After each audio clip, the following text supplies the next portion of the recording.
Bismillahirrahmanirrahim. Assalamualaikum warahmatullahi wabarakatuh. Alhamdulillahirabbil alamin wa bihi nasta'inu ala umuri dunya waddin. Wassalatu wassalamu ala sayyidil mursalin sayyidina Maulana Muhammad wa ala alihi washabihi ajmain. Amma ba'd. Alhamdulillah Bapak Ibu sekalian, kita pagi ini memperoleh nikmat yang insyaallah akan sangat banyak kita syukuri karena kita sudah 3 bulan absen dari meramaikan masjid ini, dari kajian-kajian ilmu.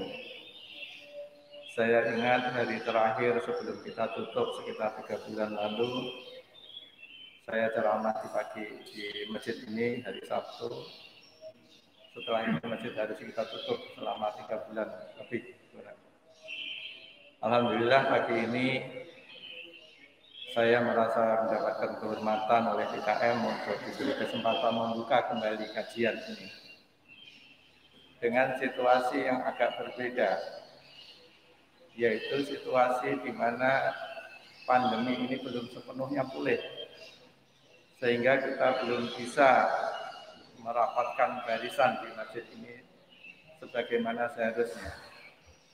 Namun tidak mengurangi nilai-nilai kebersamaan kita dan niat untuk menuntut ilmu dan berbagi ilmu. Maka pagi ini kita berbagi selain jamaah yang menyempatkan hadir, juga saudara-saudara kita yang bisa mengikutinya dari jauh melalui channel YouTube-nya Darussalam. Dalam 3 bulan kita berada di rumah, bahkan yang paling sedih kita adalah di bulan Ramadan. Kita tidak bisa tarawih, tidak bisa i'tikaf dan sebagainya. Menjadi waktu yang sangat berharga untuk kita banyak sekali merenung, memikirkan apa salah-salah kita, sehingga masjid yang kita bangun dengan begitu susah payah, dengan keringat dan air mata, kita tidak bisa meramaikan. Di bulan Ramadan pun kita tidak bisa meramaikan. Dalam renungan itulah yang kemudian kami tuangkan dalam satu pemikiran, yaitu kami melihat adanya fenomena yang sebenarnya sangat nyata di depan mata, tetapi tidak terlihat oleh kita semua. Karena secara fisik penglihatan saya terganggu selama 2 tahun ini, saya harus melihatnya dengan penglihatan yang lain, yaitu peradaban fisik yang kita diingatkan oleh Allah dalam situasi pandemi ini untuk berpikir ulang. Kalau Bapak Ibu amati, sejak industri, sesuai tema pagi ini, sejak industri jilid 1, jilid 2, jilid 3, jilid 4, bahkan jilid 5, sekarang sudah digagas, penggagasnya orang Eropa Timur, Michael Raga. Itu semuanya fisik, yang dibangun adalah fisik. Jilid 1, dia berbicara tentang mesin uap, mesin tenaga air. Jilid 2 mulai masuk mesin berbasis listrik, masuk era produksi massal, masih fisik. Jilid 3 mulai masuk teknologi informasi, komunikasi, semuanya masih fisik. Jilid 4 fisik-fisik saling berhubungan, yaitu yang dikenal dengan IoT dan sebagainya, artificial intelligence. Semuanya lagi-lagi fisik, mesin berhubungan dengan mesin. Jilid 5 yang digagas Michael Raga tersebut kembali masih fisik juga, hanya bedanya dia jauh lebih efisien. Di jilid 5 mulai dipikirkan bagaimana fisik-fisik penggunaan materi itu tidak linier. Sumber daya alam tidak boleh dibuang-buang lagi, harus dipakai semaksimal mungkin dengan memutarnya. Jilid 5 juga berpikir tentang bagaimana manusia tidak berkompetisi dengan robot tapi bersinergi. Manusia bisa bekerja berinteraksi dengan robot secara efektif. Tapi lagi-lagi semuanya fisik. Yang lupa kita adalah ketika yang tumbuh adalah fisik seperti tubuh manusia. Ketika yang tumbuh hanya fisik, tidak memiliki ruh, tidak memiliki jiwa, maka manusia itu tidak pernah menjadi dewasa. Dia akan terus kekanak-kanakan. Dan itulah yang terjadi di industri jilid 1, jilid 2, jilid 3, dan seterusnya.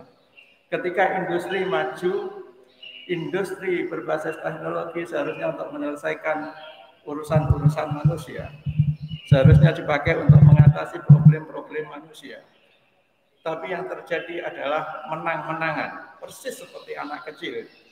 Kalau mempunyai sesuatu untuk gagah-gagahan, untuk menang-menangan, untuk mengalahkan orang lain.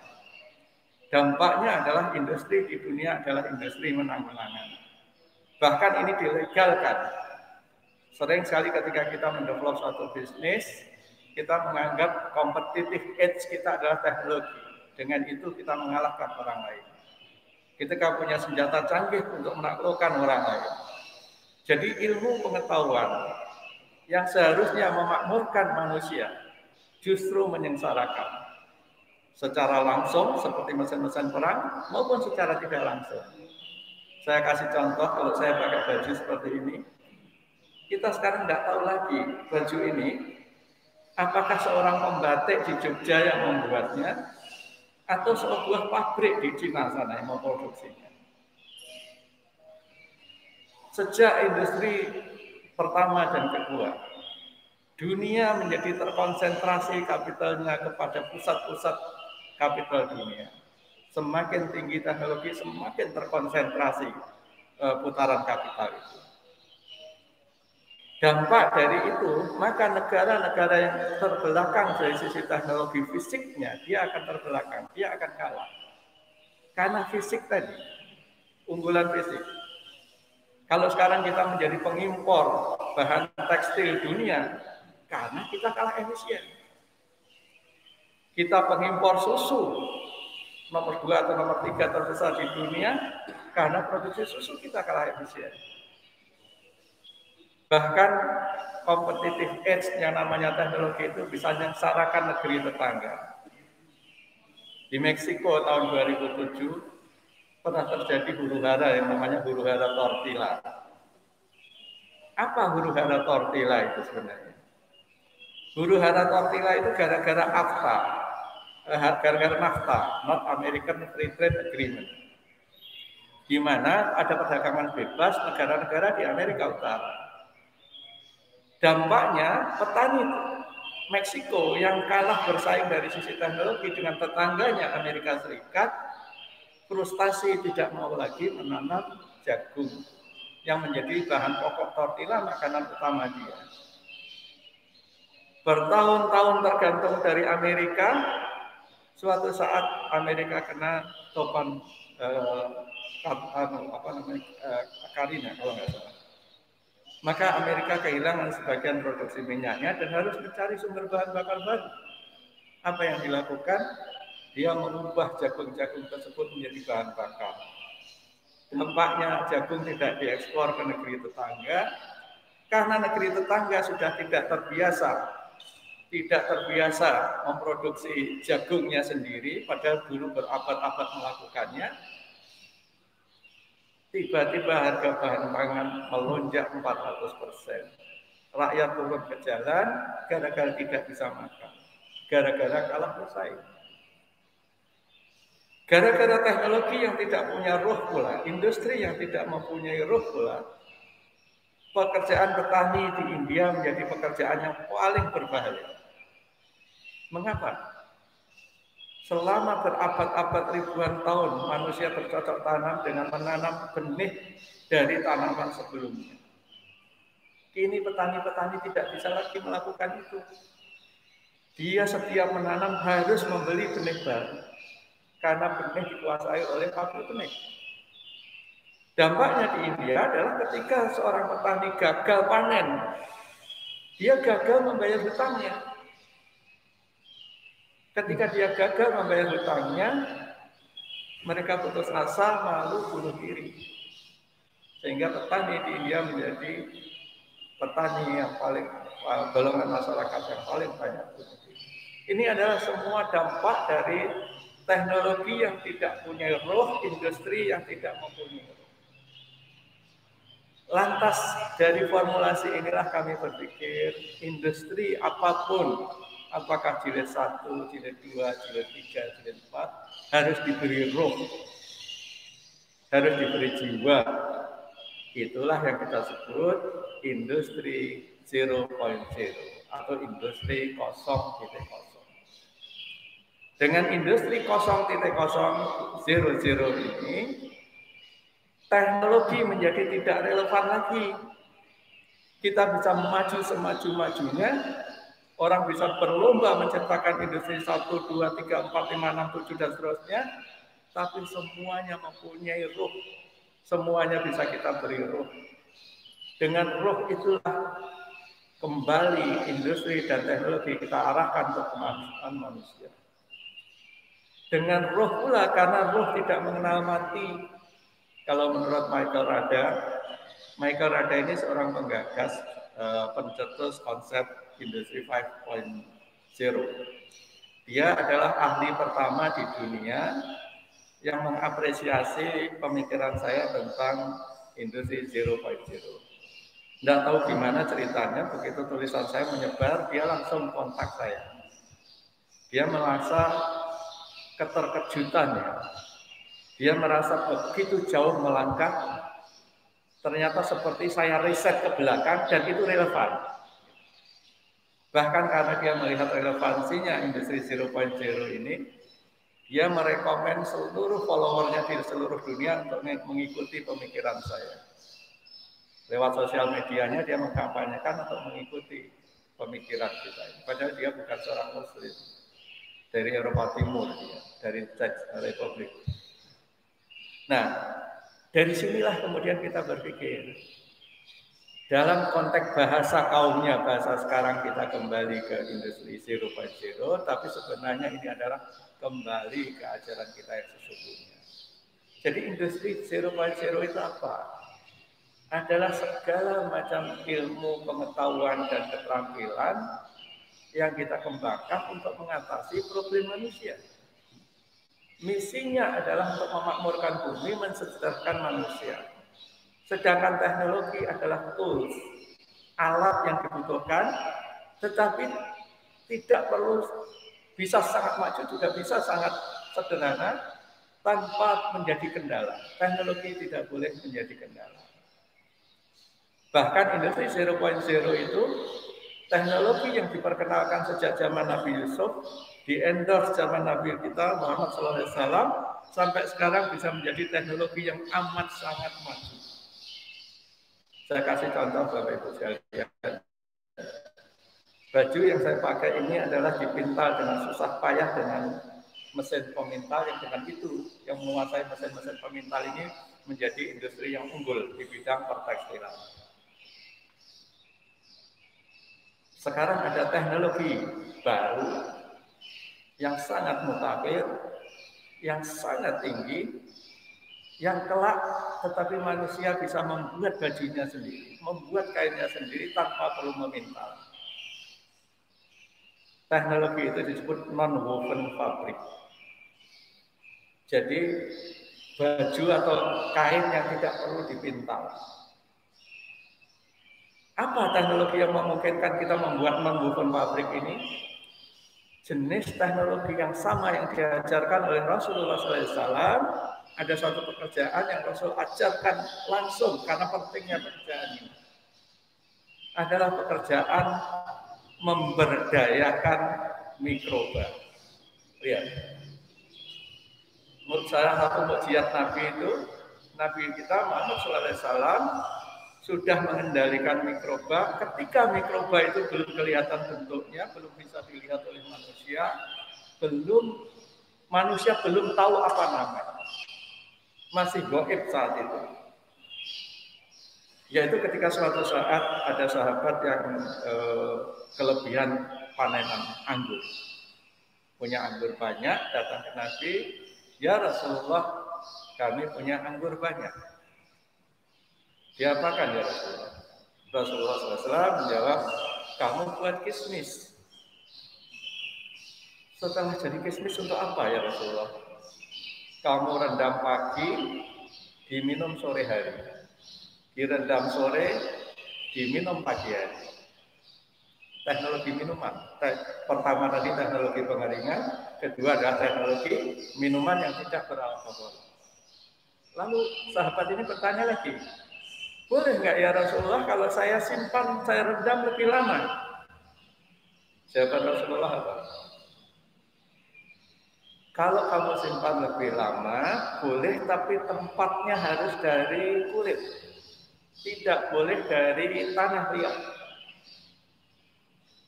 Apa bedanya? Saat itu tidak ada yang tahu. Sampai abad 19. Abad 19 diketahuilah jenis mikroba yang bekerja di sini. Ada dikenal mikroba aerob, mikroba yang bekerjanya dengan udara. Ya salah satunya adalah Acetobacter aceti. Nah, pekerjaan Acetobacter aceti ini apa? Ketika anggur direndam menimbulkan alkohol, tapi serta-merta oleh aceti ini diubah menjadi cuka. Maka dengan cuka itulah anggur tadi menjadi cuka. Kalau dia disimpan dalam wadah yang tertutup, yang bekerja adalah mikroba anaerob, hasilnya alkohol. Jadi bisa lihat Allah Rasulullah SAW memberi petunjuk yang bahkan bisa dibuktikan saintifiknya di abad 19. Itulah industri 0.0. Karena dia ruh, dia tidak berbatas ruang dan waktu. Dan ruh tidak bisa meninggal. Ruh kita akan terus ada, meskipun fisik kita meninggal dunia. Itulah ruh. Jadi ruh tidak seperti itu. Nah, mikroba aceti ini dengan pengalaman mendalami mikroba aceti ini, kalau di Al-Quran digambarkan, Nabi Sulaiman bisa menggerakkan pasukannya, termasuk bangsa jin. Kita diberi contoh oleh Nabi kita, uswatun hasanah kita, untuk menggerakkan pasukan yang juga tidak kelihatan, tapi bukan jin. Pasukan yang sangat besar, tenaga kerja yang sangat murah, tenaga kerja yang bisa kita gandakan dengan sangat cepat, yaitu mikroba. Kalau Nabi memberi contoh mikroba tadi, Acetobacter aceti, ilmu pengetahuan baru menemukan kemudian, keluarga aceto ini banyak.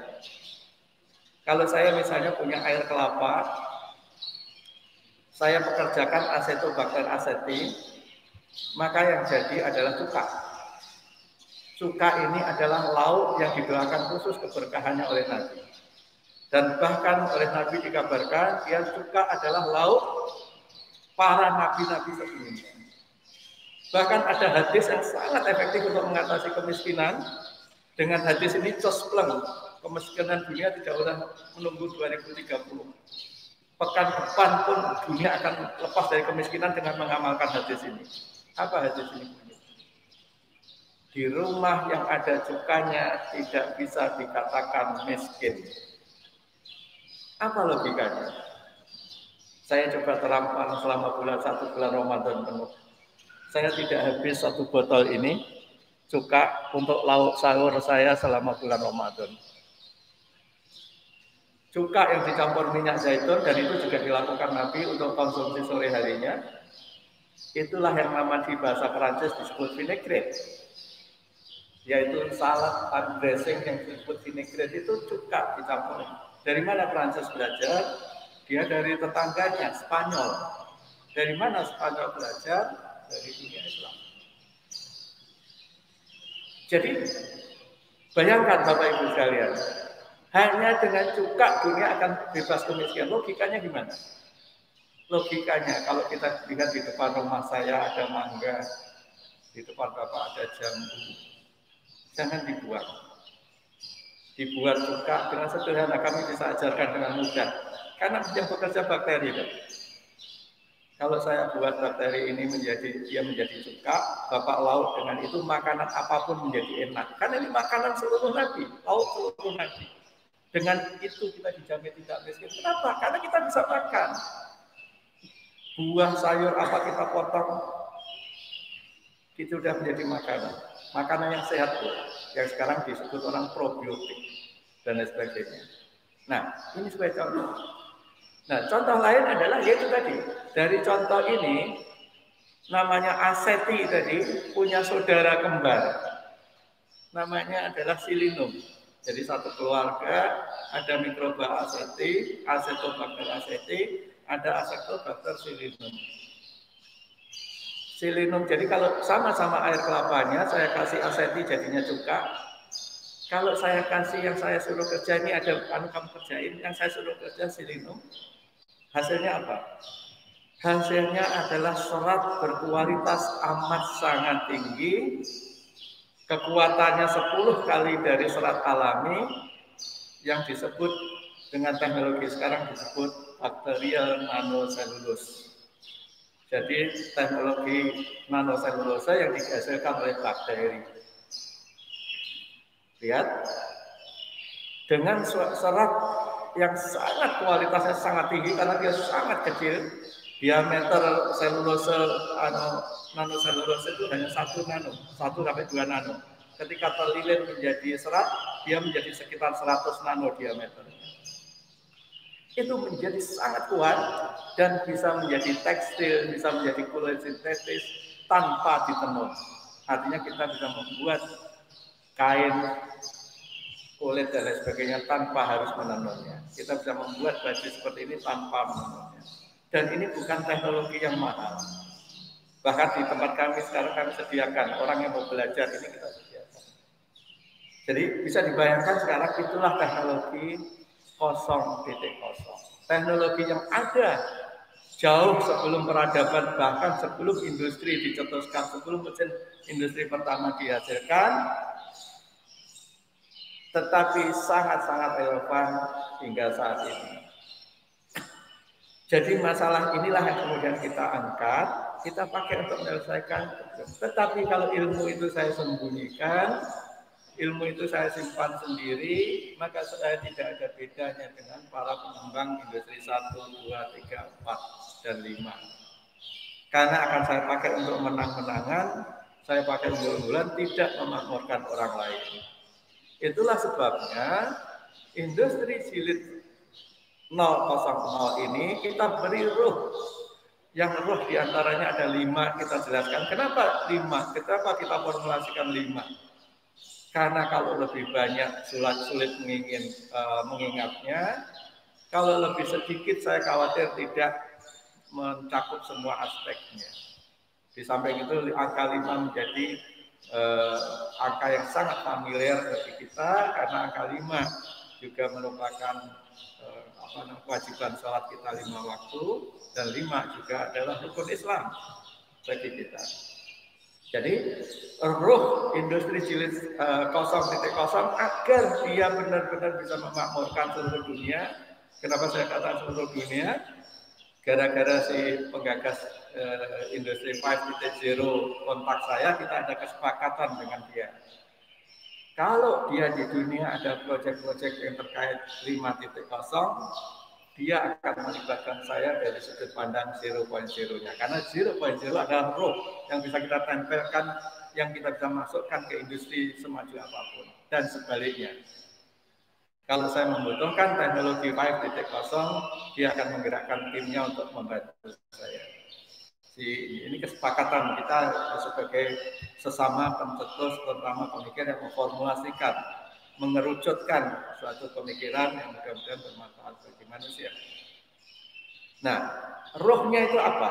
Roh atau rukun atau sifat karakter prinsip dari 0.0 ini agar tidak dia sama dengan industri lainnya nantinya. Pertama, dia adalah akses terhadap ilmu dan keterampilan harus dibuka. Harus semua orang bisa mengakses ilmu dan keterampilan yang sama. Kalau dia mau sesuai dengan kemampuan masing-masing. Karena ketika ilmu itu disembunyikan, maka terkonsentrasilah kekayaan pada satu pihak yang berilmu tersebut. Maka dia harus dibuka, harus disebarluaskan. Supaya apa? Supaya manusia bisa mengakses. Yang memberi ilmu kita siapa? Kita tidak akan pernah punya ilmu tanpa diberi ilmu oleh Allah. Kalau Allah menghendaki kita diberi ilmu. Kalau kita tidak, kalau kita diserahkan oleh Allah, tidak akan ada yang bisa membuka ilmu. Mengapa hal pemberian Allah ini harus kita sembunyikan? Maka ilmu harus dibuka. Tentu dibukanya juga tidak harus dengan tanggung jawab, supaya ilmu tidak disalahgunakan. Itulah sebabnya dalam Islam ada istilah ijazah, yaitu ketika ilmu diturunkan oleh seorang guru kepada muridnya, dan muridnya diberi ijazah ilmu itu dengan untuk menjalankan ilmunya dengan ketaatan, ketakwaan, bukan untuk kemudaratan, bukan untuk mencelakakan orang lain dan seterusnya. Ijazah itu turun. Bahkan ilmu juga ada tradisi menjaga ilmu dalam dunia Islam. Setidaknya ilmu itu dijaga dengan 3 lapisan ketika kita masih hidup. Misalnya saya menggagas 0.0, saya harus ada tim terdekat saya yang sangat memahami ini, yang dia bisa meneruskan kapan saja kalau terjadi sesuatu sama saya. Setelah itu saya harus mempunyai murid-murid yang akan menjadi penerus dan menyempurna di kemudian hari. Jadi ilmu harus, dengan begitu terus-menerus, ilmu itu terus dimanfaatkan dan disempurnakan dari waktu ke waktu. Jadi yang pertama, prinsip pertama adalah akses terhadap ilmu, dan ilmu yang diamalkan terus-menerus itulah yang menimbulkan hikmah, menimbulkan skill. Gitu. Itulah ilmu yang bermanfaat. Yang kedua adalah akses terhadap resources, natural resources. Jadi kita ini amat sangat banyak mempunyai kekayaan. Saya membuat film dokumenter yang bisa dilihat di video di YouTube, di channel iExpo Asia. Film dokumenter itu berjudul ID45 Indonesia 2045. Film itu kita buat selama pandemi. Itu menggambarkan akan ada pergerakan besar menjelang Indonesia 100 tahun yang bersamaan dengan saat itu 15 tahun dunia mengadopsi bioekonomi. Karena bioekonomi akan berlangsung mulai 2030. Eropa sudah mempunyai visi yang sangat konkret dan akan mengimplementasikannya dari 2030. Saat dunia bergerak ke bioekonomi, maka setiap jengkal tanah yang subur di dunia akan menjadi tambang emas baru, tambang mineral baru, karena semua akan digerakkan dari sana. Nah, oleh sebab itu, negeri seperti Indonesia, negeri mana lagi yang semakmur dan seluas Indonesia, dengan matahari sepanjang tahun, hujan separuh waktu dari separuh. Nah, jadi inilah yang kekayaan yang sangat luas ini harus bisa diakses, tentu juga secara adil, secara baik, mengikuti cara Islam. Tanah-tanah yang tidak dimakmurkan dalam 3 tahun harus dipindahkan ke yang bisa memakmurkan. Prinsip dasarnya sederhana. Tanah itu adalah amanah, harus dimanfaatkan untuk kemakmuran, jadi tidak bisa dianggukan atau ditelantarkan, gitu ya. Jadi ini yang harus kita kembali, akses terhadap resources tadi. Itu terhadap tanah. Kedua adalah yang saya sebut tadi, terhadap sumber daya lain. Kenapa di industri 1.0 resources menjadi sangat terbuka untuk bisa diakses apapun? Sebagai contoh, akses terhadap tenaga kerja yang sangat masif tersebut, yaitu yang kita sebut mikroba tadi. Kalau saya ingin membuat cuka misalnya, cara yang gampang adalah saya membeli starter dari cuka tersebut yang dikenal dengan ibu cuka. Tapi tempat saya jauh, saya nggak punya uang, saya punya jalan untuk bisa mengakses cuka. Zaman Nabi saja nggak perlu beli ibu cuka, kan gitu ya. Jadi di mana kita memperoleh Acetobacter aceti? Di alam ini sangat melimpah. Acetobacter aceti itu ada di alam ini sangat melimpah. Caranya gimana? Kita biarkan aja buah dalam rendaman air, asal dia tetap bisa mendapatkan udara, dia akan dapat acetobakter aset itu. Hanya dia agak lama sedikit. Nanti setelah dia terkumpul, induknya itu yang kita simpan untuk pekerjaan berikutnya menjadi lebih cepat. Demikian pula selenum tadi gitu. Selenum tadi juga bisa ditangkap dengan tentu ilmu-ilmu yang tinggi, lebih mudah menangkapnya dengan efisien, tapi itu bisa. Itulah akses terhadap sumber daya tadi. Bahkan ada larangan yang sangat keras dalam Islam untuk mengkonsentrasikan sumber daya itu pada segelintir. Bahkan di Al-Quran ada ayat yang amat sangat spesifik menjelaskan bahwa ada 9 orang yang berbuat kerusakan di kota itu. Maka kota itu dihancurkan, umat itu, kalau bahasa anak sekarang itu dihancurkan dengan disambar geledek. Siapa bangsa itu? Itulah bangsa Samud. Yang spesifik sekali menyebut, saya juga wallahualam, saya nggak tahu, saya nggak tendensius, tapi itu di Al-Quran disebut bahwa 9 orang yang berbuat kerusakan di muka bumi. Mungkin ini isyarat bahwa di zaman apapun ada 9 orang yang berbuat kerusakan ini.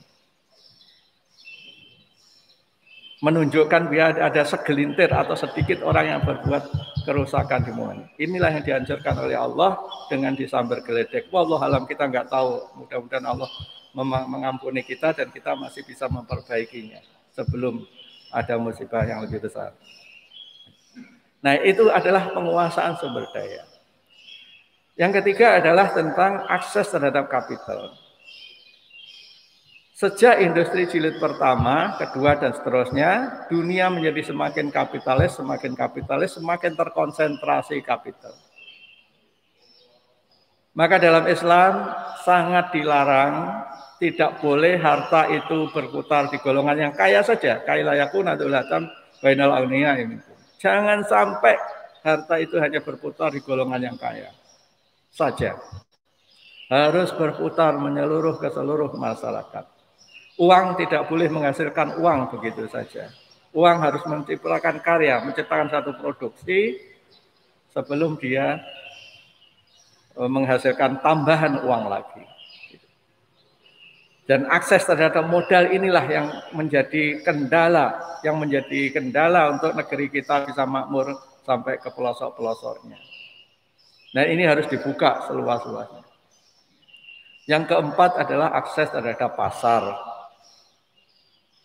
Tugas para pemimpin adalah membuka pasar. Dan ini dicontohkan Nabi. Setelah masjid, pasar yang dibuat beliau. Pasar adalah institusi pertama yang diatur, dilembagakan. Diawasi langsung oleh Nabi yang kemudian diteruskan oleh Umar. Ketika beliau juga masih hidup, diteruskan oleh Umar. Dan dilembagakan yang namanya Hizbah. Dengan cara itu terjadi keadilan di pasar. Tidak boleh menghalangi orang masuk pasar. Tidak boleh mencegah orang dari membawa barangannya ke pasar. Mencegat orang di jalan dan lain sebagainya.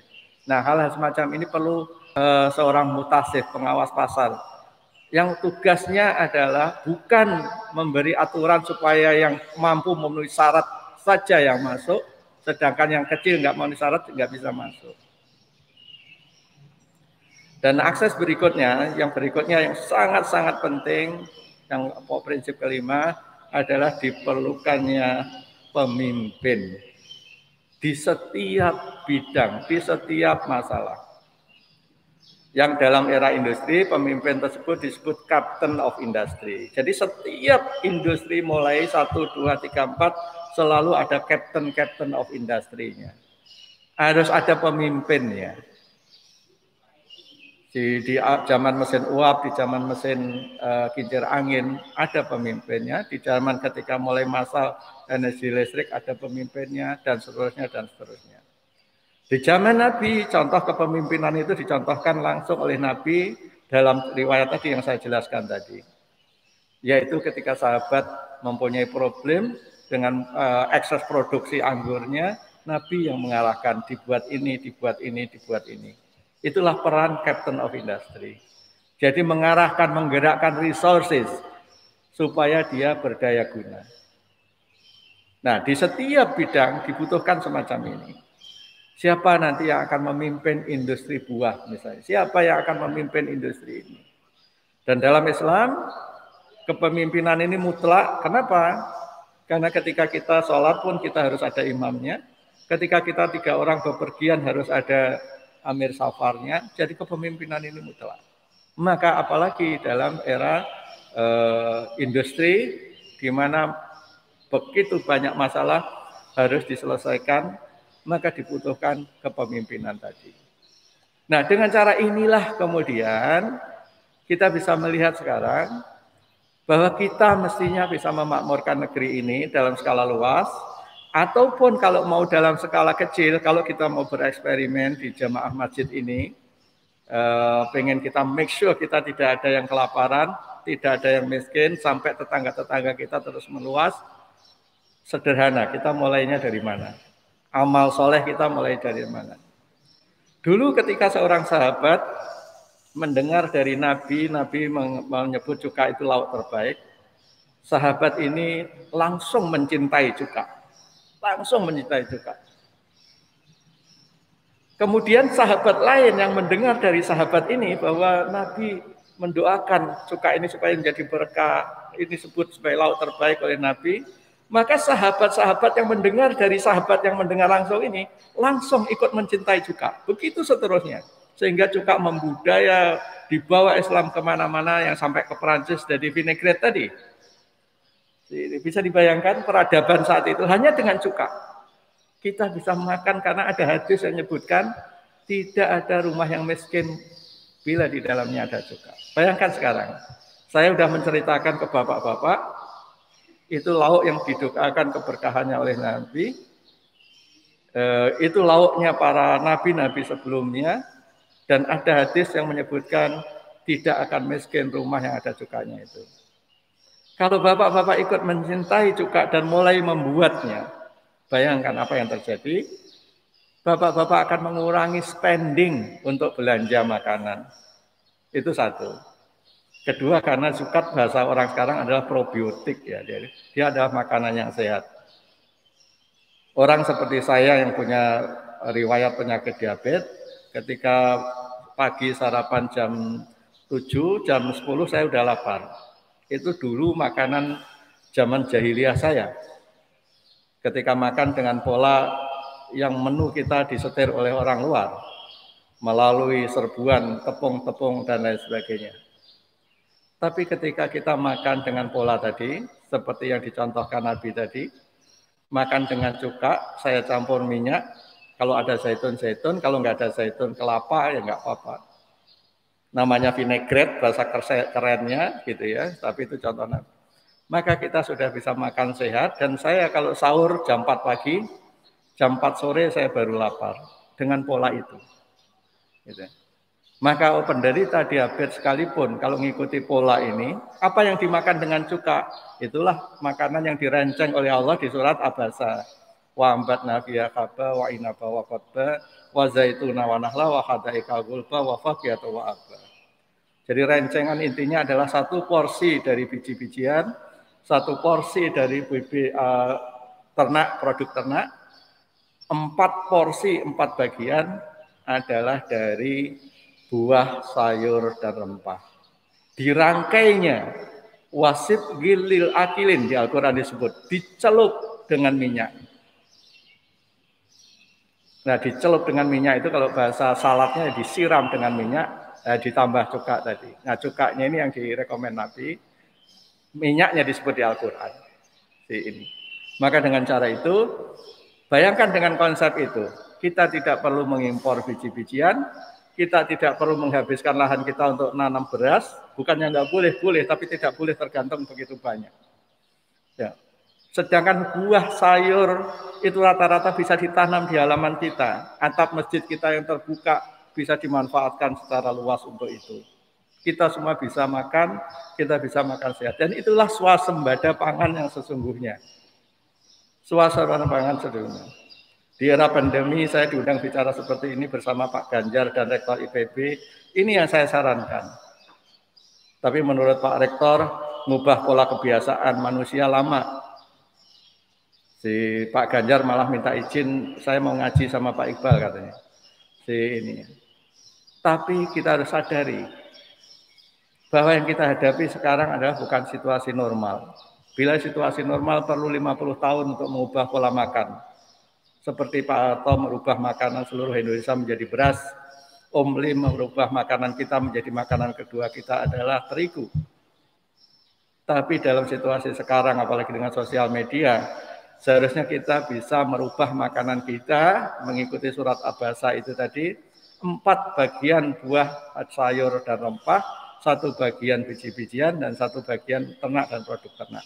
Bahkan apa yang ada di Al-Quran ini secara tidak langsung di-endorse oleh WHO. Sudah sekitar 10 tahun lalu WHO menyarankan 5 a day. Gerakan 5 a day itu intinya adalah menganjurkan masyarakat makan 5 porsi setiap hari. 5 porsi ini adalah 5 porsi buah atau sayur yang jumlah beratnya adalah 80 gram per porsi. Lihat.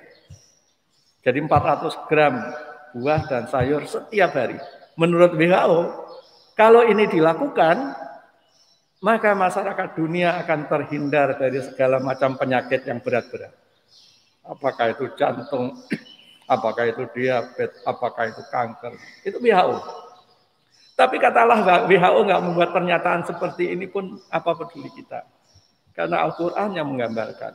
Kenapa kita lebih terpukul pada pernyataan WHO? Kan begitu. Nah, demikian Bapak Ibu sekalian. Bayangkan cara makan kita, cara mengindustrialisasi kita, bahkan cara bagaimana kita terjamin dari kemiskinan pun ada contohnya, ada panduannya.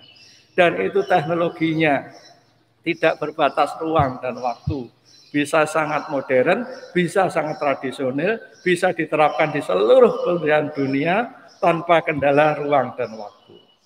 Maka dengan cara itu, maka benarlah apa yang dijanjikan oleh Allah dan Rasul-Nya, bahwa barang siapa berpegang pada kitab yang diturunkan kepada kita melalui uswatun hasanah itu, kita tidak akan pernah bersedih dan kita tidak akan khawatir dan tidak akan pernah bersedih hati. Nah, mudah-mudahan kajian pagi ini yang merupakan kajian pembuka setelah pandemi ini mulai mereda, mudah-mudahan kita bisa terlahir kembali sebagai bangsa yang merdeka dalam arti dan sesungguhnya. Yang di awal kemerdekaan dulu seorang pemikir Muslim yang sangat dikagumi di dunia, tapi di Indonesia sendiri sering dilupakan, yaitu Pak Muhammad Nasir. Muhammad Nasir itu punya kalimat yang saya sangat kagumi sampai sekarang, yaitu akal merdeka. Bagaimana kita memikirkan, membuat akal kita itu merdeka. Kita tidak terpaku pada pola pikir yang sudah diset oleh orang lain.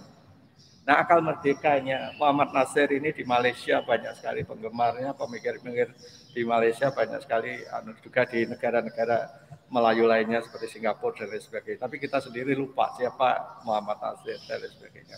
Nah, oleh sebab itu pada kesempatan ini kita bisa kembali, mudah-mudahan peristiwa pandemi yang juga melanda kita ini semua bisa menjadi hikmah bagi kita dan kita bisa terlahir sebagai bangsa, sebagai umat yang benar-benar berdaulat terhadap makanan kita, terhadap industri kita, terhadap ekonomi kita. Kita tidak terpaku, tidak terkungkung dengan keterbatasan teknologi, keterbatasan modal, dan lain sebagainya, sehingga kita bisa bersama-sama fid dunya hasanah wa fil akhirati hasanah. Di dunia kita memperoleh kebaikan dan juga di akhirat insya Allah kita memperoleh kebahagiaan.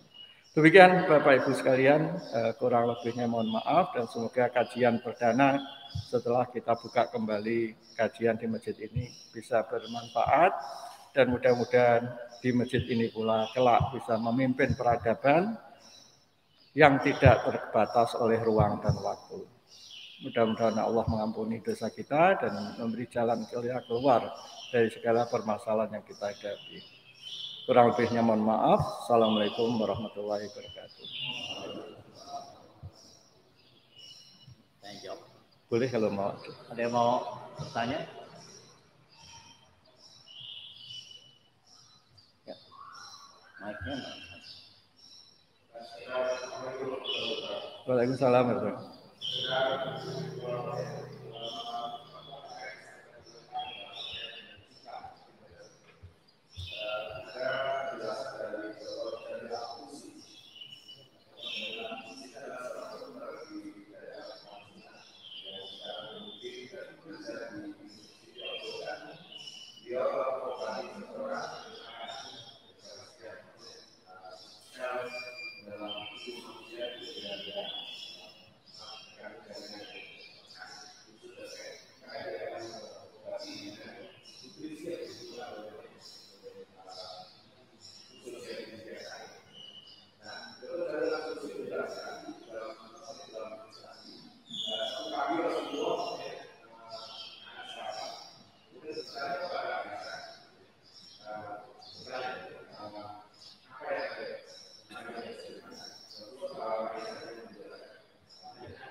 Ya, terima kasih Pak Fatailah, betul. Jadi banyak sekali hadis-hadis tentang cuka ini. Ya, salah satunya yang disebutkan oleh Pak Fatailah tadi. Dan oleh sebab itu, kenapa dulu sahabat sangat mencintai ini, dan kepada Bapak Ibu-ibu khususnya juga Bapak-Bapak di GTA yang pengen membuat cuka sendiri, kami siap mengajarkannya, kami siap melatihkannya.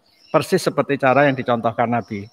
Karena kalau Bapak beli cuka dari luar, yang kita nggak tahu asal-usulnya, meskipun dia cuka apel, kita khawatir di situ tercampur alkohol.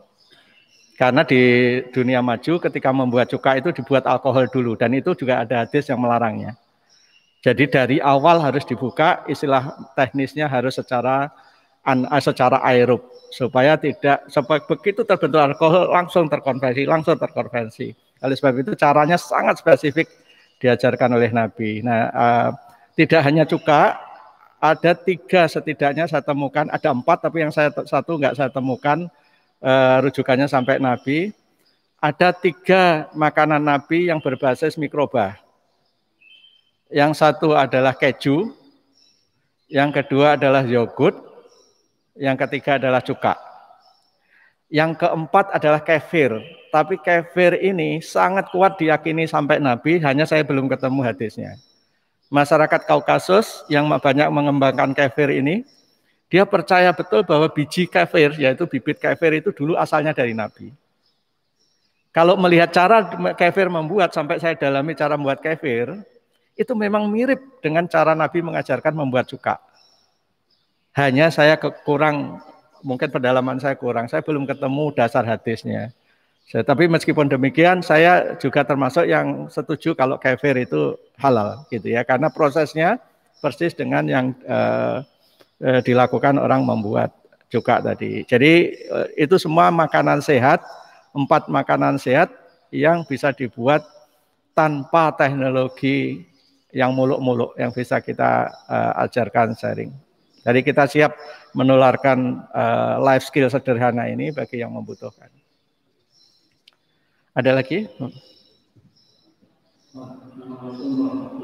Waalaikumsalam warahmatullahi wabarakatuh. Oh iya, Pak Fuad ya, Pak. Mungkin yang saya akan sampaikan adalah yang iman juga. Mikroba tersebut yang dijelaskan sama Pak Iqbal tadi, itu juga kontak saya. Setelah saya diskusi dengan Pak Iqbal itu, yaitu mengenai industri, beliau menginginkan untuk kolaborasi lebih dalam, dan saya cukup intensif sama beliau juga setelah kita diskusi setelah itu. Nah, poin yang saya mau sampaikan sini adalah untuk menjelaskan apa yang disampaikan sama Pak Iqbal pada ini mengenai industri 1, 2, 3, 4 tadi sampai 5 mungkin itu untuk meningkatkan produktivitas sama kualitas sehingga dalam persaingan ini. Nah, konsep yang ditawarkan sama Pak Iqbal 0.0 ini adalah untuk sustainability, kita kesejahteraan. Nah, itu makanya ditangkap yang tidak ada di dalam 1, 2, 3, 4, 5 tersebut. Itu Pak. Poin ketiga yang saya ingin sampaikan adalah atau mungkin dari Pak Iqbal sebelumnya, bagaimana kita memulai agar ini tergulir, terutama dukungan dari government sangat kuat yang dibutuhkan. Nah, di sini kan kita ada Profesor Musik Dokter, beliau teknologi, ada Pak Nurul di BPPT. Nah, ada juga bapak-bapak yang lain. Insya Allah kalau ini bersinergi maka konsep luar biasa yang ditawarkan sama Ustaz Iqbal sini itu bisa berjalan dan berjalan dengan baik. Nah, itu yang mungkin kita harapkan di sini dari bapak-bapak sekalian. Mungkin itu ya. Terima kasih Pak Fuad, terima kasih tambahannya. Betul, jadi setelah Pak Fuad mengkontak saya lewat sosial media itu juga jadi itulah orang barat, begitu tahu sesuatu yang bermanfaat dia kejar habis. Jadi selain ngejar saya, dia ngejar Pak Fuad dan siapa saja kontak saya yang menguasai ini, karena dia pengen grab ilmu itu sebanyak-banyaknya. Nah, betul bahwa kita perlu bersinergi dengan sebanyak mungkin. Itulah maka kita di GTA ini sangat mungkin bisa memimpin peradaban gitu ya, karena di sini terkumpul puluhan doktor dan ahli di bidangnya masing-masing gitu. Dan kemarin 2 hari lalu industri 0.0 ini juga akan mulai mengerucut dengan satu use case yang sangat sesuai di Indonesia. Saya sudah tanda tangani kerjasamanya dengan Profesor Wisnu Garjito. Mungkin bapak-bapak pernah dengar nama ini ya. Wisnu Garjito ini seorang profesor yang telah memformulasikan lebih dari 1.600 produk berbasis kelapa dan turunannya. Karena dia seorang peneliti, seorang profesor, dia bilang, Pak Iqbal, saya 17 tahun memikirkan hal ini.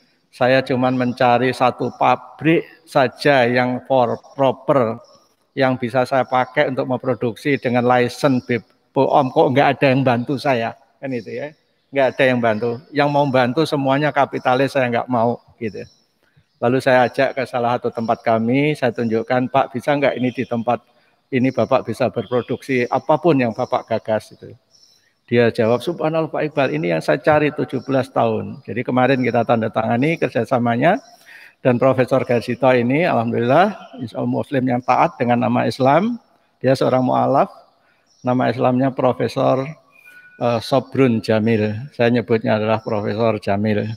Jadi kalau mendengar nama Profesor Sobrun Jamil, itu adalah Profesor Wisnu Garjito, ahli kelapa itu. Apa yang bisa dihasilkan dari kelapa? Bisa dibayangkan kalau 1.600 produk gitu ya, sedangkan yang kita tahu bisa ini. Salah satu produknya, kalau lihat di foto saya bersama dia, kenapa dia tidak pakai masker kayak saya? Dia sering mengkritik saya.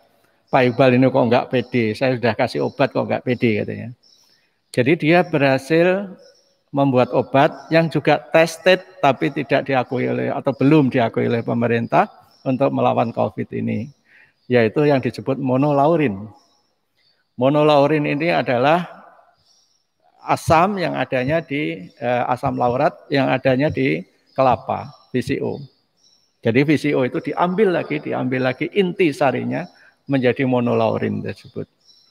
Ini yang bisa disemprotkan ini. Makanya dia dengan membuktikan bahwa dia pede dengan obatnya itu, dia ketemu saya dan sebagainya, dia tidak pakai masker gitu. Saya pakai masker karena saya belum sepede dia dan saya menghormati orang-orang lain juga untuk menjaga ini. Kita hormati segala macam himbauan pemerintah untuk bermasker.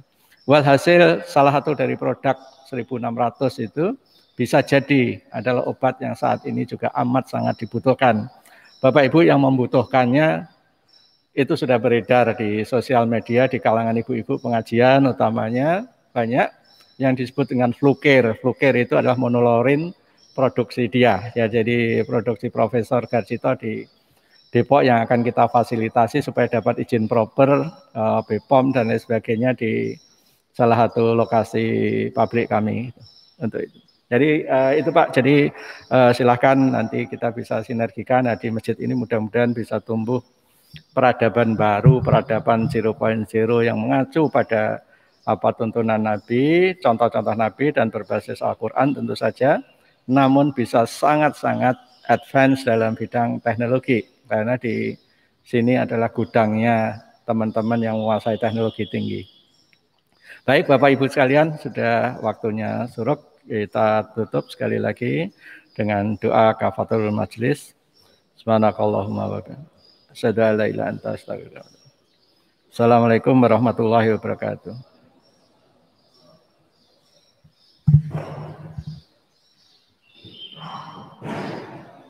Terima kasih.